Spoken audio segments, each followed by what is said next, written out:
Voy a leer desde el verso 12, aunque hoy tomando desde el 14 en adelante, vamos a seguir hasta el verso 18.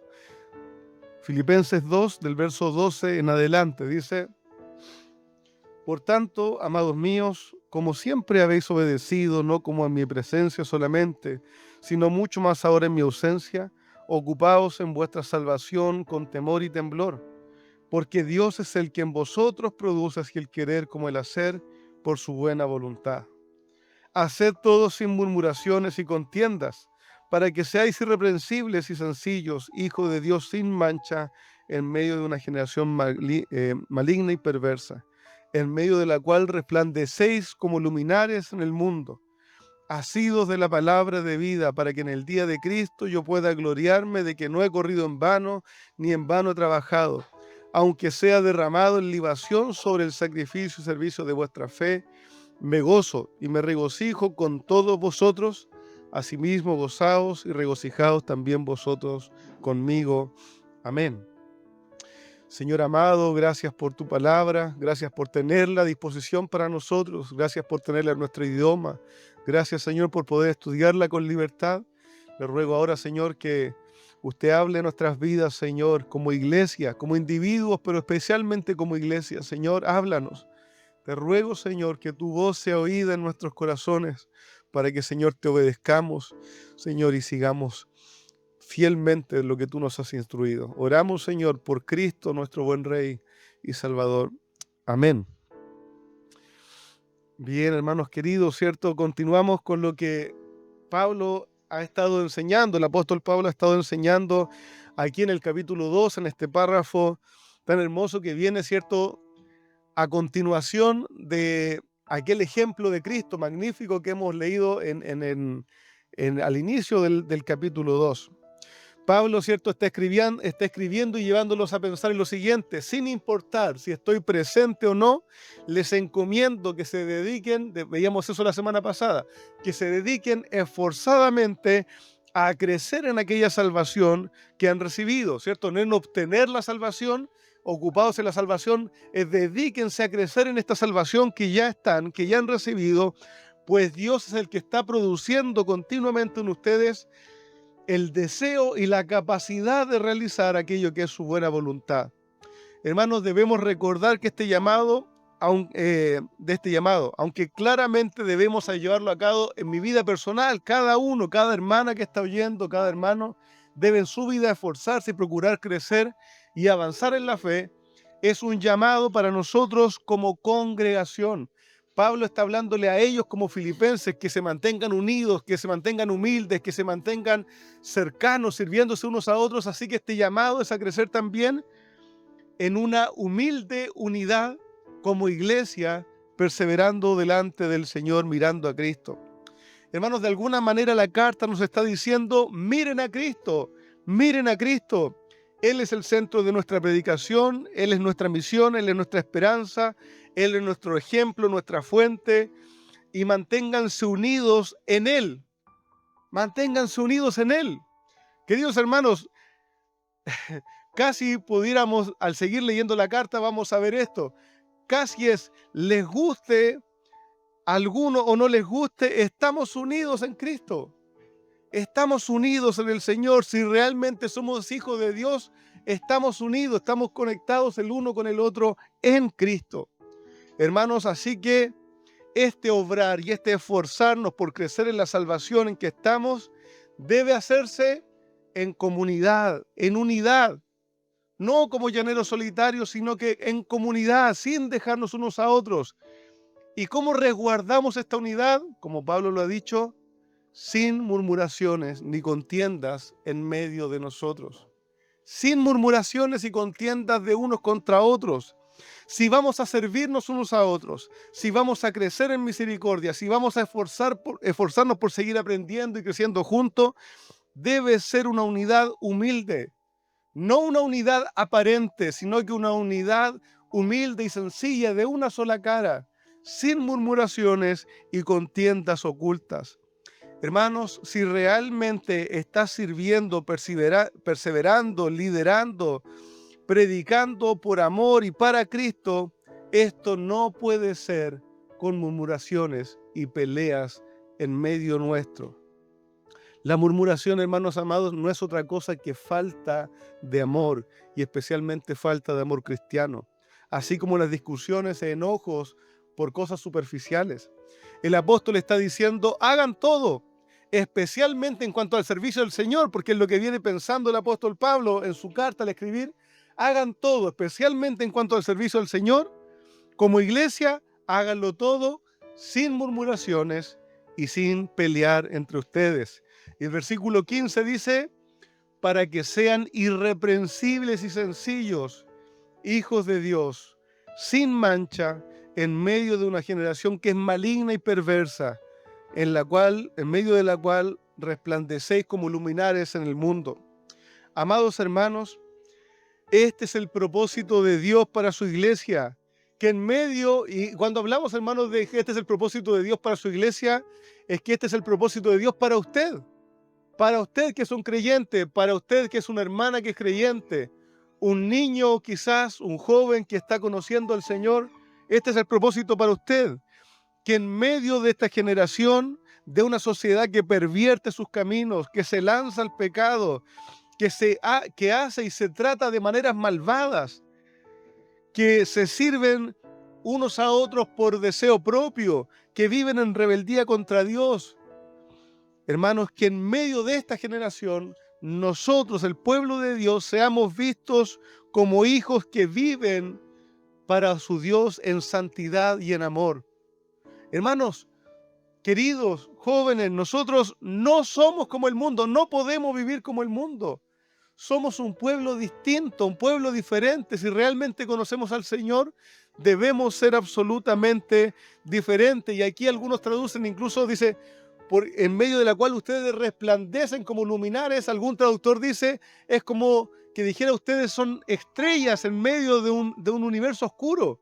Así el Hijo de Dios debe resplandecer en medio de la sociedad en la cual Él está inmerso. Aunque a los ojos del mundo, ¿cierto? Aún a los ojos del mundo, los que nos rodean, aunque no nos amen, aunque quizás les parezcamos un poco bobos, aunque nos critiquen, aunque nos desprecien, hermanos, ellos deben poder vernos como un pueblo que resplandece, con obras diferentes, con un vocabulario diferente, con un corazón diferente. Hermanos, a veces cuando alguno de mis hijos se encuentra con alguna realidad del mundo, que alguien que parecía ser su amigo no es su amigo, estaba hablando de él mal a sus espaldas, o alguna amiga lo traiciona, yo le digo, hijo, el mundo es mundo. Si el mundo es así, el mundo se trata así, el mundano no deja de ser mundano a menos que el Señor le rescate. Son malvados, se tratan mal, viven por apariencia, hablan por las espaldas, el mundo es así. Nosotros debemos entenderlo, pero el pueblo de Dios no puede ser así. El pueblo de Dios no. Guardo mi boca, guardo mis pensamientos, guardo mi corazón porque amo a mi hermano. Puedo tener diferencias, puedo tener un corazón que me preocupa, mi hermano, puedo saber que es menos maduro que yo, pero tengo que guardar mi boca en lealtad y en cuidado de este pueblo de Dios. Hermano amado, cuidado, cuidado. Nosotros debemos ser distintos al mundo. Ellos deben ver que somos irreprensibles, que resplandecemos. Nadie debiera poder acusarnos, hermanos, de conducta mala, sino de ser sencillos, de ser de una sola cara, de una sola palabra, sin contaminación. Hermanos, pero para que ellos nos puedan ver así, puros, santos, resplandecientes, ¿qué no debe haber en nosotros? Hermanos, ¿acaso dicen, no, líbrense de drogas en medio de ustedes? Eso es un evidente. No se maten entre ustedes, es un evidente, es un hecho. No, entre ustedes no deben, no sé, hermano, estar quitándose algo, no. ¿Sabe qué debe haber? No debe haber murmuración en medio nuestro. Pastor, ¿qué es murmuración? Bueno, hablar mal de otro a sus espaldas, hablar mal de otros, criticando, opinando cosas que no son buenas en contra de mi hermano. y sumarle a eso sin el deseo de realmente querer ir a hablar con él para que crezca, para que avance, para bendecir su vida. Hermano amado, cuidado con estas cosas. Quiero que veas el valor y el cuidado que debe haber entre nosotros, la lealtad y el amor por amor de nuestro Señor Jesucristo. Amados, el pueblo de Dios no va a resplandecer por muy buena doctrina que tengamos, por muy buena disposición al servicio que tengamos, no va a resplandecer a menos que nos amemos tan profundamente que no murmuremos los unos de los otros. Así es, hermanos amados. Y esto pasa aquí y en cualquier parte del mundo, ¿cierto? Y en cualquier lugar e iglesia en la que nos podamos enfrentar. Pasa en Estados Unidos, pasa en China, pasa en Argentina. Hermanos, toda la humanidad lucha con esto. Todo. Porque nuestra boca rápidamente se va tras decir cosas, tras opinar cosas. Nuestro corazón se inclina. Pero glorias sean dadas al Señor, que tenemos el Espíritu del Señor para que nos aconseje, para que nos hable, su palabra para que nos diga, no murmures. Y yo mismo, acusado e instruido por la palabra de Dios y por el Espíritu Santo de Dios, debo cerrar mi boca y amar a mi hermano y clamar al Señor por él. Hermanos amados, ame a su hermano, no hablando mal de él. Cuando vivimos en murmuraciones y divisiones, aún el mundo lo nota y dejamos de cumplir este propósito. Amada iglesia, cuidémonos de este terrible mal, cuidemos nuestras lenguas. Y seremos, si nos cuidamos, seremos aquí en Quillón una pequeña iglesia que resplandece de manera notoria en un cielo oscuro. Hermanos, cuidémonos de algo tan sencillo como nuestras palabras de unos contra otros. ¿Y sabe qué? La palabra del Señor dice, resplandece una iglesia de Cristo con estas características. Resplandece en medio de un pueblo, en medio de una comuna, en medio de una ciudad, resplandece. Porque no andamos como el mundo, sino que damos honor a nuestro Señor Jesucristo. Todo el pueblo de Dios, donde quiera que esté, está llamado a ser y reflejar esta luz resplandeciendo aquí con su buen testimonio como cuerpo de Cristo. También, hermanos, el Señor Jesús lo enseñó en el Sermón del Monte. Nos enseñó en cuanto a hacer luz, en cuanto a que tenemos que resplandecer. Dice Mateo capítulo 5, verso 14 en adelante.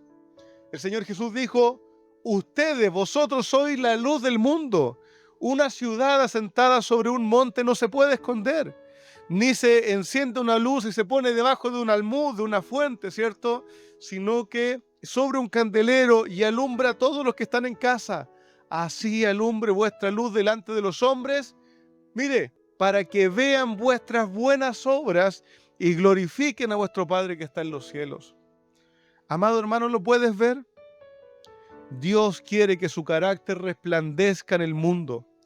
Cada uno de nosotros, con todas nuestras limitaciones, con todos nuestros fracasos, con toda nuestra inclinación a veces a volver a pecar en las mismas cosas, con todo eso Dios ha querido que por medio de cada uno de nosotros resplandezca su carácter en medio de este mundo. Como le he dicho otras veces, si el Señor sabe a quién salvó, sabe que nos cuesta, sabe que es difícil para nosotros, pero Él ha querido soberanamente que su luz resplandezca en estos vasos de barro, que su luz resplandezca en aquellos que antes éramos esclavos del pecado, que su luz resplandezca por medio de un carácter transformado de dentro hacia afuera por el poder de Dios. Así que, mientras nuestras vidas y comunión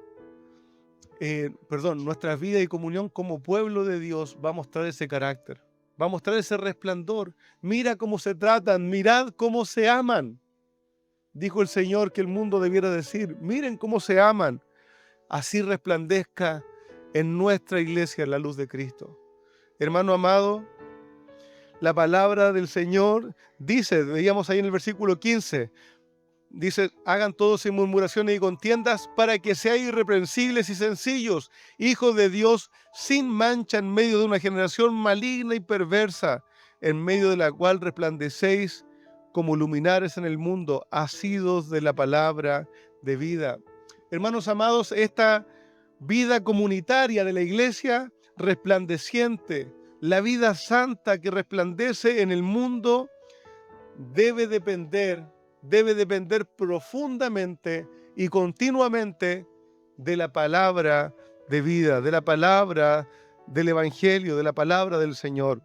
Hermanos, los filipenses y cada uno de nosotros debe vivir en medio de este mundo, y esta es la palabra, asidos, poniendo su mente, poniendo su atención, poniendo toda su atención especialmente en la palabra de vida.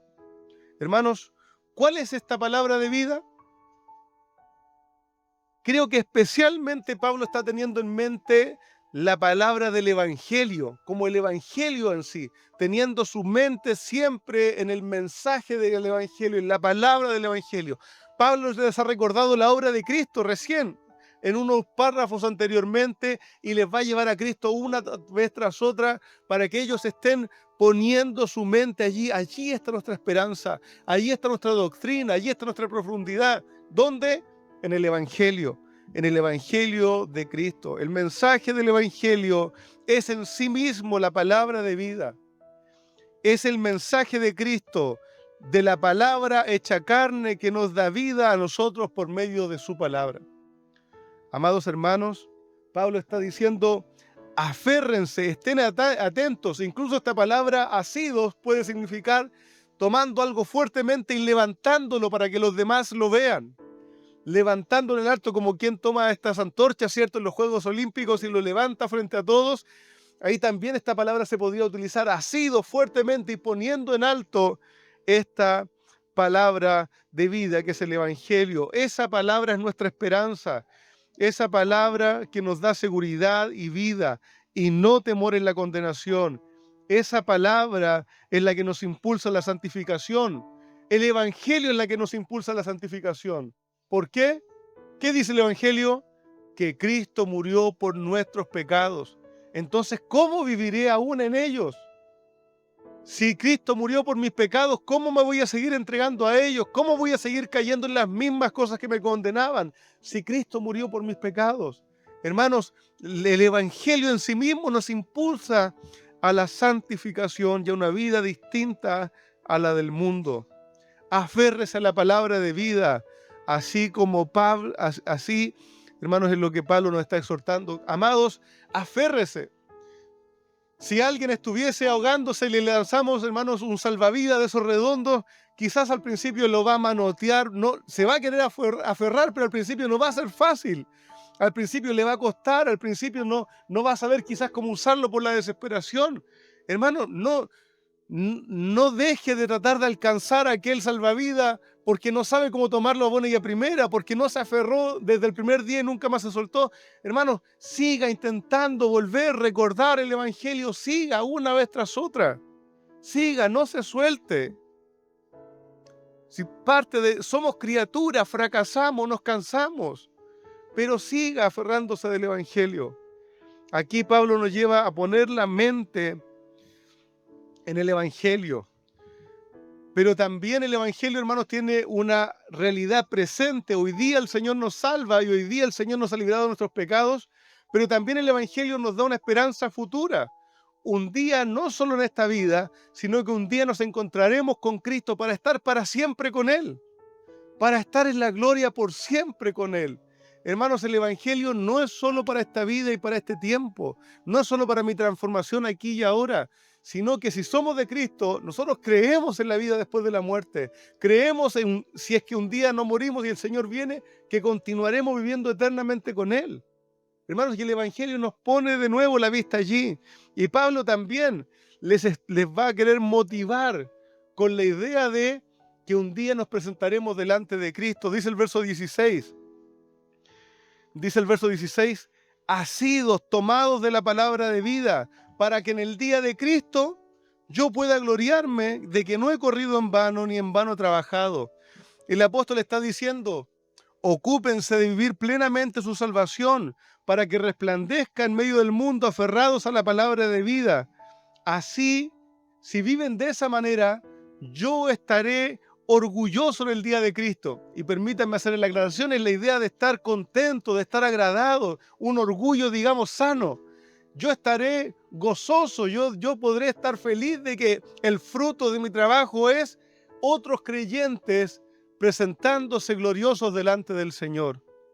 Hermanos amados, Pablo dice, así yo estaré orgulloso en el día de Cristo. Si viven así, si se aman así, si perseveran así, yo les veré en el día de Cristo. Cuando el Señor Jesucristo venga otra vez en gloria y majestad, cuando Él les vea en ese glorioso día, de alguna manera Pablo le está diciendo, quiero ver que han corrido bien la carrera cristiana, que han crecido en santificación, que maduraron, que se amaron como hermanos, aún con los que tenían alguna dificultad, que se abrazaron sin reservas al Evangelio de Cristo. Entonces, dice Pablo, entonces yo estaré satisfecho. Entonces, ¿cierto? Como dice el capítulo 2, verso 2, entonces mi gozo estará completo. Allí va a estar completo mi gozo, cuando los vea delante de Cristo, ustedes también, viendo que han corrido bien. Hermanos amados, yo les ruego que tomen esto con mucha atención. Esta es la esperanza que debemos abrazar realmente los que servimos al Señor para ustedes como pastores, predicadores y los que cuidan velando de sus almas. Hermanos amados, no es nuestra esperanza querer prosperar en esta vida de una manera exuberante y enriquecernos. Este no era el camino, ¿cierto? No piense que alguno de los que predican de verdad la palabra del Señor entró en este camino para enriquecerse, porque la verdad es que muchas veces es lo contrario. Hermanos amados, no que en esta vida queremos que nos reconozcan, ese no es nuestro objetivo y esperanza. ¿Cuál es? Que en ese día, que en el día de Cristo, cuando Él se ha manifestado en gloria y todo ojo le vea, quiero que sus vidas resplandezcan delante del Señor. Eso es mi deseo. Hermanos, si le tenemos que caer bien o mal, lo tengo en poco estima. Lo que quiero es que usted resplandezca en el día de Cristo. Lo que quiero es que usted crezca, que usted se presente maduro, que usted se presente, por decirlo así, a manos llenas con lo que ha hecho para el Señor, habiendo trabajado, habiéndose esforzado, habiendo tenido sus manos llenas de buenas obras el día que se presente delante de Cristo. Esa es nuestra preocupación muchas veces, que vemos a algunos que pareciera que van con manos vacías aún.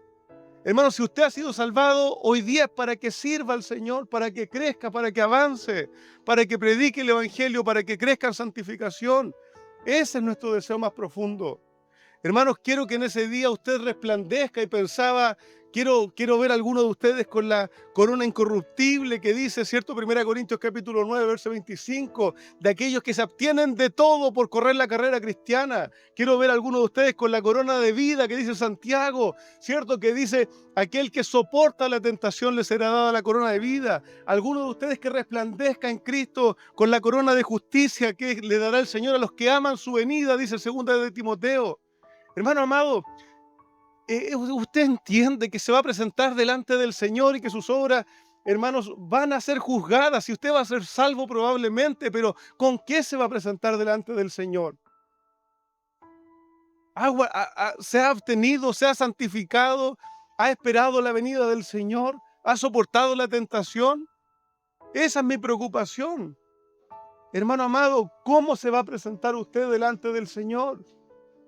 Nadie le está pidiendo que seamos conferencistas, nadie le está pidiendo, hermanos, que seamos hombres conocidos en YouTube. ¿Qué valor tiene?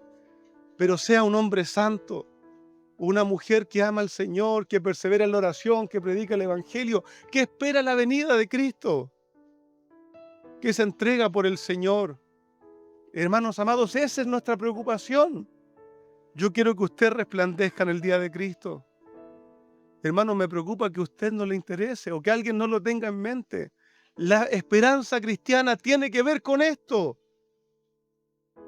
No es tan buena esa esperanza de que hoy día yo estoy en paz con el Señor y se acaba mi vida, se acaba mi esperanza. Debemos estar pensando en lo que viene. Nosotros aguardamos la manifestación de Cristo. Que Él venga y que nosotros nos presentemos delante de Él y que un día resplandezcamos delante de Él. Amados hermanos, el Señor ponga eso en nuestros ojos, en nuestra mente, en nuestro corazón. Pablo rogaba y exhortaba, esperaba el día glorioso del Señor Jesucristo, pues sabía que allí se iba a ver la verdad. Hermanos, allí frente al Señor Ya no habría más cosas ocultas, ni más pecado, no habría más apariencia. Pablo dice en ese día, yo quiero poder gloriarme y saber que no corrí y trabajé en vano.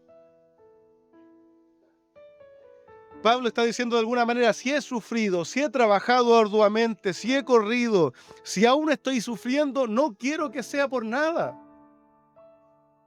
No quiero que sea por nada. No quiero que saber que solo lo hice porque era bueno. Quiero que hayan frutos delante del Señor. Hermano amado, espero, de alguna manera Pablo está diciendo, espero profundamente no haberlo hecho por algo que no tenía un fin eterno, por algo que no tenía valor. Amados hermanos, esa es la motivación del apóstol Pablo, encontrarse en la gloria en aquel día con aquellos por quienes se entregó, y no solo encontrarlos, sino que resplandezcan al estar delante del Señor, al entregar y rendir cuentas en el día de Cristo. Pablo le está diciendo a los filipenses, este es mi gozo completo. Hacia allá apunto, que sus vidas sean un sacrificio de servicio y adoración a Dios. ¿Cierto? Como dice Romanos capítulo 12 también. Presentaos, hermanos míos, ruego por la misericordia de Dios, que presentéis vuestros cuerpos en sacrificio vivo, santo, agradable a Dios, que es vuestro culto racional. El pensamiento de Pablo es, yo quiero verles en el día de Cristo y estar orgulloso de que el sacrificio y el trabajo que realicé en sus vidas resultó en vidas glorificadas, dignas delante del Señor. Si es así, si su vida es un sacrificio entregado a Dios, yo me gozo en ser, escuchen aquí mi hermano, porque voy a explicar esto después. Pablo dice, si su vida es un sacrificio de entrega a Dios, yo me gozo en ser la libación que se derrama sobre ese sacrificio. ¿Qué está diciendo Pablo? Nos metió un lenguaje que quizás no entendemos. Pablo está diciendo, yo no tengo problema en ser la libación. ¿Qué era la libación? Cuando se presentaba un sacrificio en el altar, ¿cierto? Pensemos en el altar de bronce que estaba ahí en el templo, el tabernáculo del templo, aquel cuadrado donde se ponían, ¿cierto?, los carneros, donde se ponían los bueyes y se quemaban en adoración a Dios. Allí a veces se derramaba vino o aceite, y ese vino o aceite era la libación, la ofrenda líquida presentada delante del Señor. Así como la oblación era la ofrenda vegetal de granos o harina, otras cosas, la libación era aquel vino que a veces se derramaba sobre la ofrenda que se estaba quemando en el altar. Pablo dice, yo no tengo peso, yo estoy dispuesto a hacer la libación derramada sobre el sacrificio que es su servicio delante del Señor. Yo me gozo. Si ustedes están sirviendo al Señor, yo no tengo problema en ser derramado sobre ese sacrificio en olor fragante delante del Señor. Amados hermanos, entendemos, ese es el corazón del siervo del Señor. Ustedes vivan de una manera sacrificial, amándose y honrándose unos a otros, sin murmuraciones ni acepción de personas. Vivan así, amándose unos a otros, y yo no tendré ningún problema en aún ser derramado si ese es el resultado de mi trabajo. Eso es lo que está diciendo el apóstol Pablo, y ruego al Señor que también sea siempre mi corazón. Hermanos amados, ese es el fin de la vida cristiana, entregarnos por completo a nuestro Dios, entregarnos por completo a Él. Pablo concluye con estas palabras. Verso 17, su segunda mitad, dice, y por esto me gozo y me regocijo con todos ustedes. Asimismo, gozaos y regocijaos también vosotros conmigo. El apóstol está diciendo, me gozo con ustedes, así que gócense también con ustedes conmigo, ¿cierto? El apóstol no anda con cosas, ¿cierto? Me recuerda el capítulo 1 cuando está diciendo, algunos predican con amor, pero otros con una doble intención, ¿cierto? Buscarme causar daño. Y dice, ¿qué pues? De todas maneras Cristo es predicado, así que me gozo y me gozaré aún, ¿cierto? No le interesa porque que los otros lo estén haciendo con un mal corazón, le interesa que Cristo está siendo predicado. Así que Pablo de alguna manera le está diciendo, no estén con preocupación, no estén lamentándose. Yo me gozo en entregarme a Cristo y me gozo en que ustedes se entreguen a Cristo también. Así que no se estén preocupando tanto por mí si soy liberado o no, sino que gócense conmigo en el Señor. El apóstol le quiere poner en mente y el corazón un pensamiento maduro de la vida cristiana, que va más allá de las circunstancias temporales de hoy.